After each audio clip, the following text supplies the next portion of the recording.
Hello বন্ধুরা, কেমন আছেন? আশা করছি সকলেই খুবই ভালো আছেন। সো আজকের ভিডিওতে আমরা কথা বলবো পিএম স্বনিধি প্রকল্প নিয়ে। কেন্দ্র সরকার চালু করলো পিএম স্বনিধি প্রকল্প। এবার লোন পাওয়া হবে আরও সহজ। সাধারণ জনগণ যখন চট জলদি টাকার প্রয়োজন হয় তখন বিভিন্ন বেআইনি অ্যাপের চক্করে পড়ে বিভিন্ন রকম বিপদ ডেকে আনে। এই সমস্যা সমাধানের জন্য কেন্দ্র সরকার পিএম স্বনিধি প্রকল্প লঞ্চ করেছে।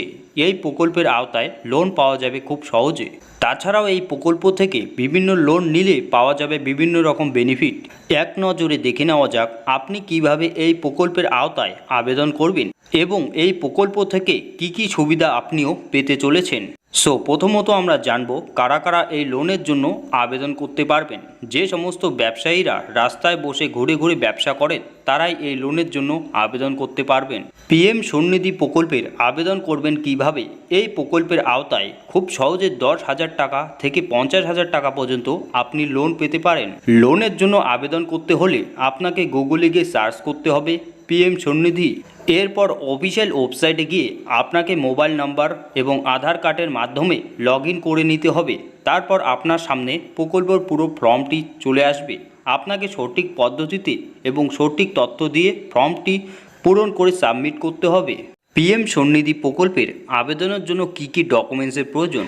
যেহেতু আবেদনের সময় আপনি আপনার আধার কার্ডের মাধ্যমে কেওয়াইসি করবেন, সেহেতু আপনার কাছে শুধু আপনার পাসবই এবং ফটোকপি অথবা ব্যাংক স্টেটমেন্ট চাওয়া হবে, যা আপনাকে আবেদন করার সময়ে ডকুমেন্টস হিসেবে আপলোড করতে হবে। ব্যাংকের পাসবুক অথবা স্টেটমেন্ট আপনাকে 1 MB সাইজের মধ্যে আপলোড করতে হবে।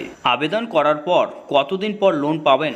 আবেদন পূরণ হলে আগামী 7 দিনের মধ্যে ব্যাংক থেকে আপনার কাছে ফোন আসবে এবং আপনাকে ব্যাংকে গিয়ে ডকুমেন্টস ভেরিফিকেশন করতে হবে। এরপর ব্যাংক আপনাকে লোন দিয়ে দিবে। এছাড়াও আবেদনের শেষে যে রেজিস্ট্রেশন নাম্বারটি আপনি পাবেন সেটা দিয়ে আপনি আপনার লোনের স্ট্যাটাস চেকও করতে পারবেন।